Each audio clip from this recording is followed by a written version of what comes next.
સીબીઆઈએ અરવિંદ કેજરીવાલની ધરપકડ કરી લીગલ પોલિસીમાં ભ્રષ્ટાચારના કેસમાં કાર્યવાહી દિલ્હીના સીએમ આ કેસમાં તિહારમાં પહેલાથી બંધ દિલ્હીના મુખ્યમંત્રી અરવિંદ કેજરીવાલની સીબીઆઈ દ્વારા ધરપકડ કરવામાં આવી છે.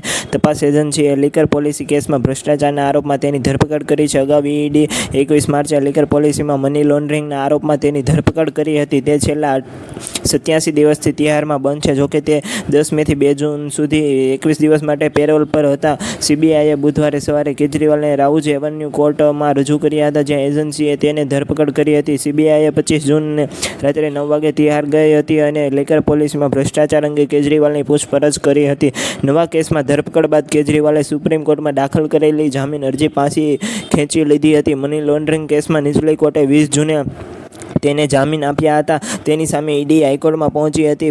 25 જૂને હાઈકોર્ટ નીચલી કોર્ટના નિર્ણયને પલટી નાખ્યો હતો. કેજરીવાલે તેની સામે સુપ્રીમ કોર્ટમાં અરજી કરી હતી. સીબીઆઈ અને ઈડીએ ઓગસ્ટ 2022માં કેસ નોંધ્યા હતા. સીબીઆઈ અને ઈડીએ ઓગસ્ટ 2022માં દિલ્હી લીગલ પોલિસી મામલે કથિત અનિયમિતતાનો અંગે કેસ નોંધ્યા હતા. ઈડીએ કેજરીવાલને 21 માર્ચે લીગલ પોલિસી કેસમાં તેના ઘરેથી ધરપકડ કરી હતી.